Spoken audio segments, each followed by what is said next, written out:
You already know I'm not Carmen Sandiego, but where in the world is Ken Kiedrauski today? Well, we're at Ladew Gardens in Harford County, Maryland, in Moncton, Maryland.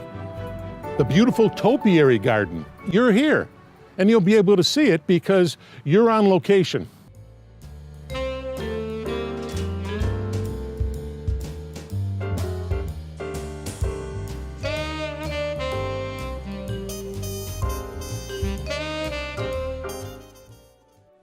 Well, here we are, and I am Ken Kiedrauski, and you are on location. And today you're on location, of course, at the Ladew Gardens in beautiful downtown Moncton, Maryland, and in the heart of Harford County. Of course, everybody knows where Moncton is, on Jarrettsville Pike, Maryland Route 146, I believe. And so this is the place to come. It's nearby, and you've probably driven past this place all the time, but we're going to give you reasons why you want to come here and visit. And helping me right now to let you know what goes on behind those fences you see on Jarrettsville Pike is Adrienne Getman. And she is right on her badge, she's the Director of Horticulture and Facilities. So very basically, Adrienne, what do you do in a nutshell? Basically, I oversee the gardens and the garden staff. We have about 5 year-round staff and several seasonals, probably another 6 or 7 seasonals.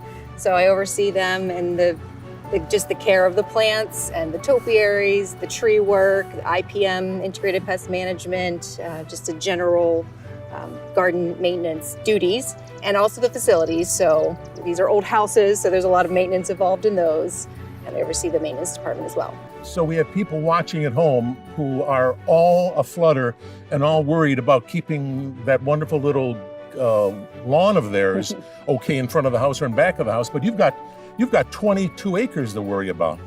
Yeah, there's several acres of just turf grass, and then all the rest of it is formal gardens. So a lot of perennials and flowering shrubs, trees, mature trees, and then all the annuals that we'll be planting next month. Well, now, we'll start with the main reason why Ladew is famous, and that's for the topiaries. And the prime example is Mr. Hunter over here with his trusty hounds and going after that elusive fox. And so how many topiaries do you have on the property? Oh, several dozen of the shaped topiaries, and then probably, I don't know, a couple miles of hedges. I don't know exactly how long. A lot of hedges, very tall hedges, a lot of animal shapes. But there's quite a few. And I'm not a botanist or a horticulturist, but now what type of shrubs or bushes are most adaptable for creating these topiary masterpieces? Most of our topiaries, especially the ones that are very intricately sheared, they're taxus, or yew is the common name. Yeah. And those lend well because they're very compact, they're very green, and they can grow to different heights. Some of our topiaries are several feet tall. A lot of plants won't grow that tall and stay full enough to shear them every year. And how long would it create, like what's behind us here? How long do you think that took? Several years. In fact, we have a hound in training behind the greenhouse. It's just in a pot right now. We'll be planting it soon, but it's been back there for several years, and it's not even half the size of the hounds out here. So it takes a long time. So what's behind us here could have taken, what, 10 years? At least, yeah, for the large topiaries, yeah. So if people have some sort of a shrub in front of the house and they think they're going to go snip, snip, snip, no, it's gonna take a while. Yeah, and unfortunately, we do get that question a lot. Like, I have a large taxus in my front yard. I want to make it into a cake or an animal. But if you tried to shear a mature shrub, it wouldn't respond very well, and it wouldn't really work. You wouldn't like it at all. No. So, okay. During the season, you open up April 1st. I think you go to October 31st. So in that time span, when's prime shearing or snipping season for the topiaries? Well, shearing starts with the privet, actually, because those are deciduous. They grow like crazy. We shear them once a month. Those are a different story altogether. The taxus, we have to wait until the new growth hardens off. Yeah. And that usually depends on the weather. That usually happens in July. So we'll start shearing those in July. Once we get through those, Then we start on the hemlock, which it needs to be a little cooler for hemlock. So we usually start on that in September, and we finish up in October or November. And people, I guess worldwide, come here because they want to see the topiaries. Yeah, they're definitely our iconic reason to visit Ladew. And is this guy behind us, is he like Mr. Number One? He's definitely one of the originals. So yeah, it's a big. This scene itself is one of the reasons. Did Mr. Ladew have a hand in this one? Yes, he did. Originally, the hunt scene was up around the front circle in front of the manor house. Oh, you moved them? Yeah, he actually moved them. We don't know exactly what year, I don't think, but sometime I think probably in the 60s, he moved it down here, and he actually had plans for a third rider, never quite got there, but he did all this. You see, I have no green thumb at all. I would have thought that if you would have touched these guys and tried to move them a couple feet, they would have died on you or something. Actually, a lot of the topiaries came from his place in Long Island, so they might have been moved more than once by Harvey Ladew. All the way from Long Island. Wow. Well, the topiaries there, they might have been Yankee fans that wouldn't play in Oriole Land. Don't tell anyone that. Hey, here's an idea. You have to do a topiary of like the Oriole bird. There you go. I'm giving you that idea. That would be cool. I think we should. Yeah. Or a can of Old Bay. Oh yeah. And maybe the old big company will pay you something there for it. You go. It's an ad right on the property. Free seasoning for the stuff. Yeah, you're pre-seasoning. Yeah, right, exactly. Well, besides the topiaries, I mean, you walk around here and you're surrounded with all the beautiful flowers that are going on. And of course, as the season goes along, from April, marching towards October, you have different guys popping up on the ground at different times. So can you talk a little bit about that? Yeah, absolutely. Right now, our tulips are really in peak bloom. So we plant thousands of tulips in the fall, and they're all coming up. And there's a few other bulbs scattered in there, but mostly tulips. Yeah. And then next month, we'll be planting several more thousand annuals. So those will go all season long. Yeah. But right now, the Garden of Eden is reaching towards peak bloom with the azaleas, and that's a sight to see when those are all blooming. And then as we move into early summer, we'll get the roses and the irises, and then a lot of the perennials, the asters and things like that, that get pollinators and butterflies, those really come in later in the summer. And then in the fall is when the topiaries are really great to see because they're nice and neat after they've been freshly sheared. Well, if people want to come here, and they should come, you should come here. When they do arrive, I mean, they could come at any time, and there's something going on. Absolutely.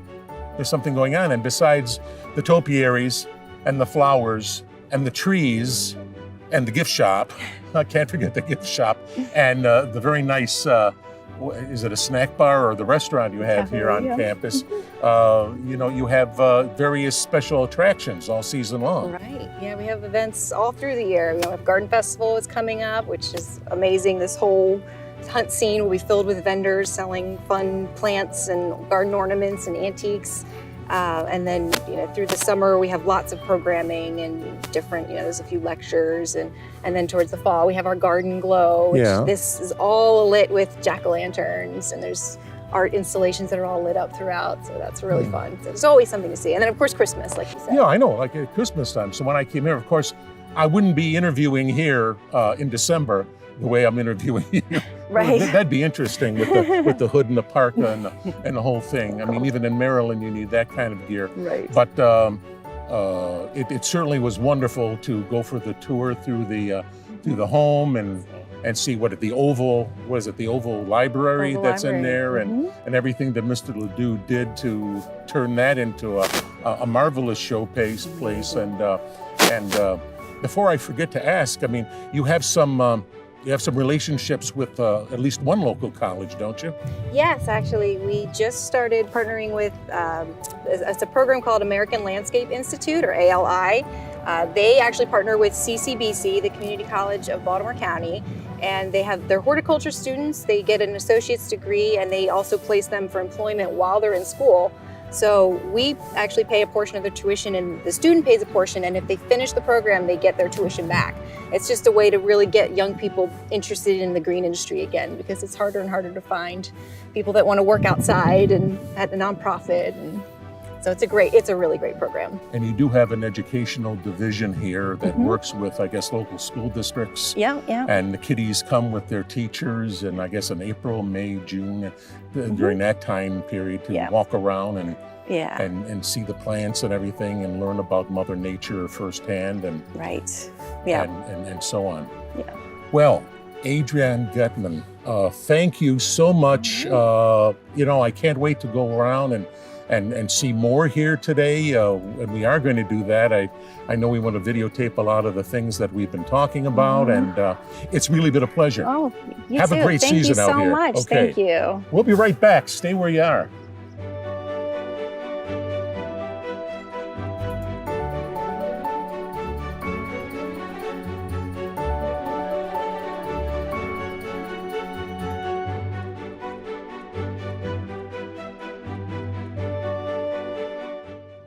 Well, welcome back. This is On Location. I'm still Ken Kiedrowski.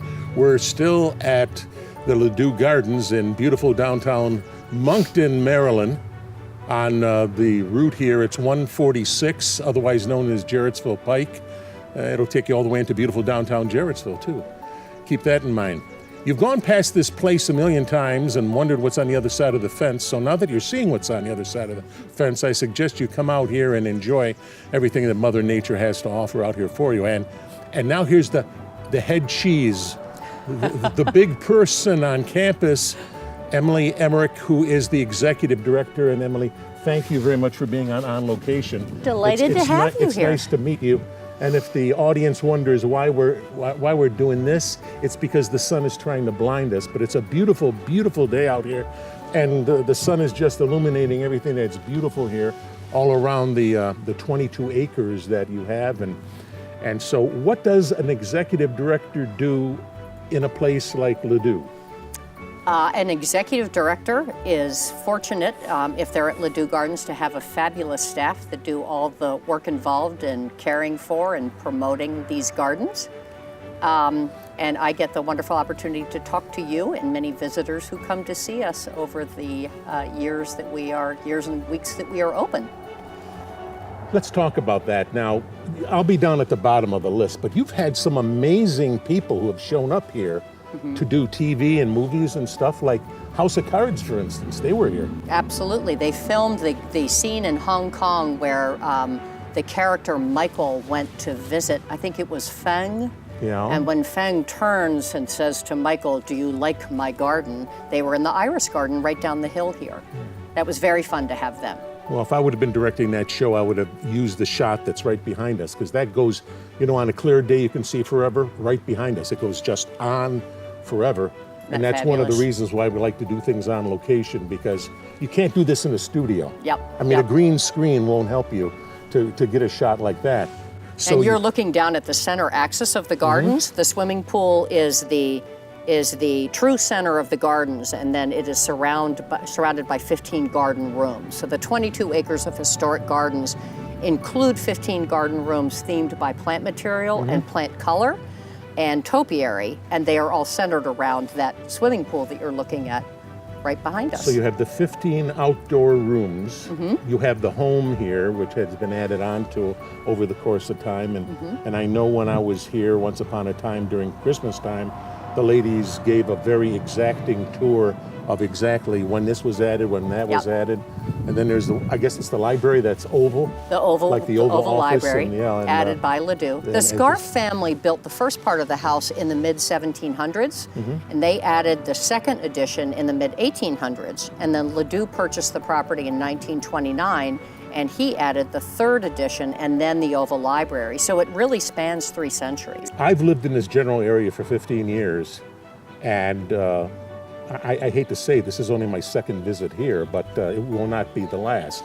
It's just an amazing, an amazing gem in the middle of Harford County. And I hope that all of our viewers in Harford County, in Cecil County, in New York County, Pennsylvania, Chester County, Pennsylvania, will take advantage of your place, as well as all of you people on YouTube, all you millions and millions of people who are hitting up YouTube watching this like forever and ever in the year 3032. Now, what about Mr. Ladew? this guy was so well connected. I didn't realize. When I first came here and I was told that he knew Lawrence of Arabia, I thought, what's this? He also knew Cole Porter. I mean, talk about name droppings. He knew Clark Gable. I mean, he knew the Duke and Duchess.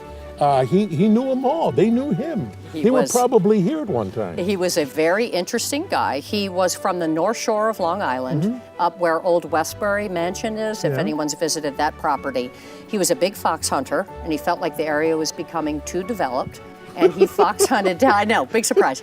And he fox hunted down here with many of his friends.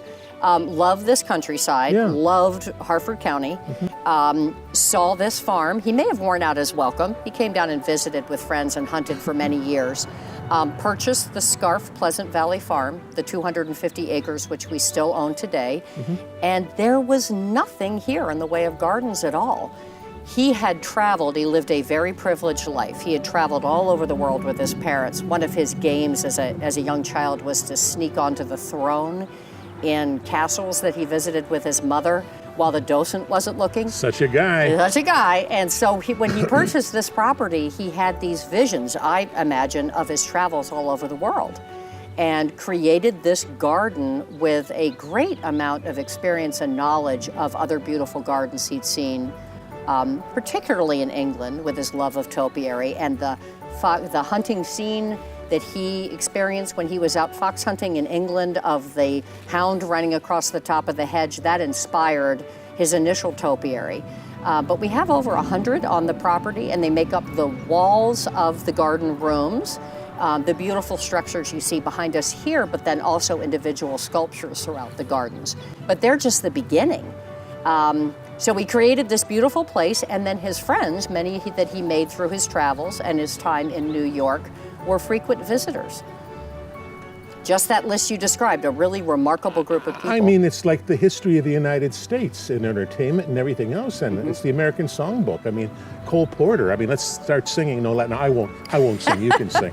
I won't desecrate the lyrics by doing that. Perfectly delightful. Now, when we did a show at Longwood Gardens once upon a time, I called it a botanical gardens, and they figuratively slapped my hand and said, no, it's not a botanical gardens, it's a display garden. And then they explained what a display garden was. But now, you're not a botanical, you're not a display, you're a historic garden. So please tell this guy who doesn't have a green thumb, what's a historical garden? Well, we are an historical property, and the 22 acres, including the gardens and the house, are in the Maryland Historic Trust easement program. We are committed to maintaining the original design intent. We are very literal inside the house. The way Ladew left the house is the way it is today, and we've taken great measures to make sure that the paint colors are accurate. We've worked with Matthew Mosca, who did the paint study at Mount Vernon. So the inside, the interiors are very accurate to exactly what Mr. Ladew did. In the gardens, because gardens grow and they get old and trees die and new trees have to be planted, we work within the original design intent of the gardens. But this property is, because he was a visionary, the man had a great sense of design. This garden is as he left it, with a few exceptions. We are open from April through October, so we have a 3-season garden. He was here most of the time in the spring. He had fabulous spring gardens, and he didn't do much else the rest of the year. We've expanded the property to make sure that we have attractions for people the entire season long. We have a fabulous butterfly house now with native butterflies, which is a great draw from late June through the summer and early fall. We have a 1.5 mile long nature walk, which is celebrating its 20th anniversary this year with a fabulous new entrance and boardwalk and a bird blind, all kinds of fun things down there. New interpretive signage to help people understand what they're looking at in this wonderful countryside.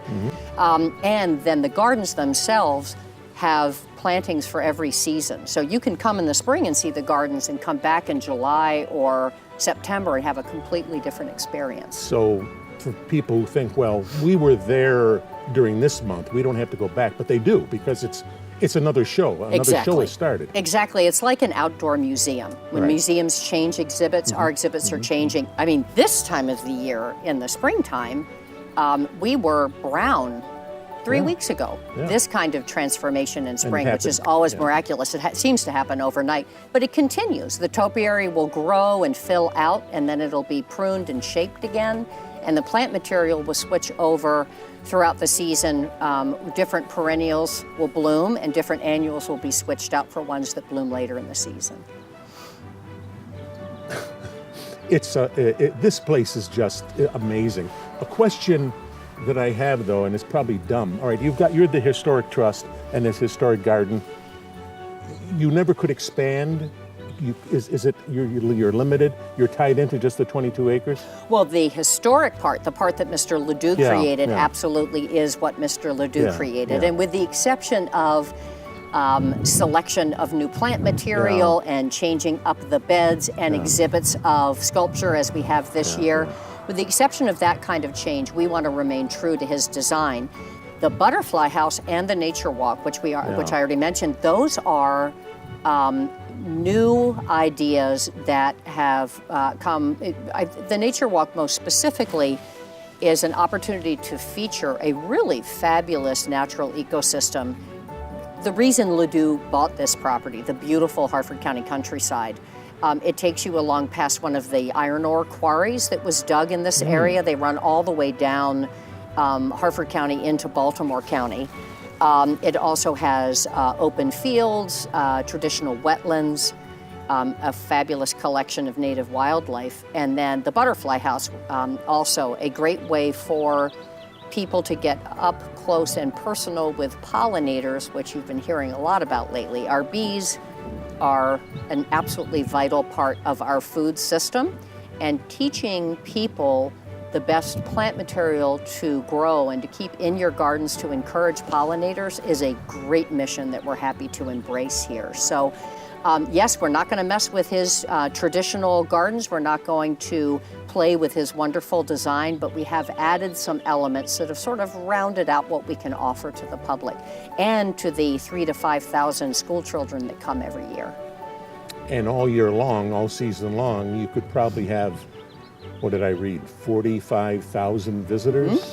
When the weather holds out, all over the place. 45,000 visitors. I think 47 has been our peak, and they come from Maryland, from southern Pennsylvania, mid-Atlantic, around the country, and from Europe. Gardens are an absolutely daily part of life in Great Britain and in Europe, and we are starting to embrace that in this country. You'll read more and more about people understanding the value of the outdoors and the therapeutic nature of gardening. I'm delighted that we can be here as an example of something which really should be just a part of every one of our communities. You are a nonprofit organization. We are. Money doesn't fall from the sky. I don't think nice? it's going to happen because I'll beat you out for the money. Yeah. But so you live on admissions. You live on donations. We do. So let's tell the folks at home what they can do to help out Ladew Gardens. Well, I love your comment about driving down Jarrettsville Pike for years and not pulling in. I live in the neighborhood, and I drove by Ladew for 5 years before I pulled in. Oh, well, then I don't feel bad. There you go. Our fence is somewhat of a necessity because we like people to be able to see the gardens and not pay attention to the cars beyond. But by no means do we want to discourage people from visiting. We welcome visitors. They're a portion of our income. We love members. They are a portion of our income. We have patrons memberships, which are higher level committed members who are really helping us cover the costs of managing these gardens, which you can imagine is quite significant. We do have an endowment started by Mr. Ladew that we have built up over the years, and we do have generous support from foundations.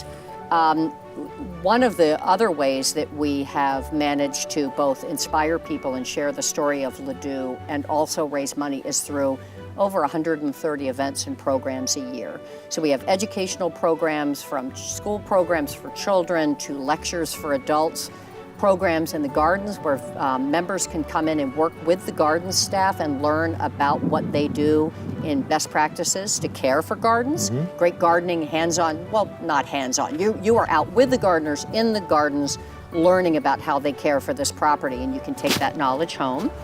And then we have events. We have our garden festival, fabulous festival with over 40 vendors that come in with garden ornaments and plant material in May. We have a summer concert series held right in the bowl behind us in the 8 weeks during the summer on Sundays. And then we have a fabulous new event called Garden Glow. Nighttime at Ladew. Last year we had 350 carved. You're open past sunset? Lanterns. We are open. Oh my. Open. The whole place is decorated at nighttime. And then the Christmas open house, which you have mentioned. So that's wonderful.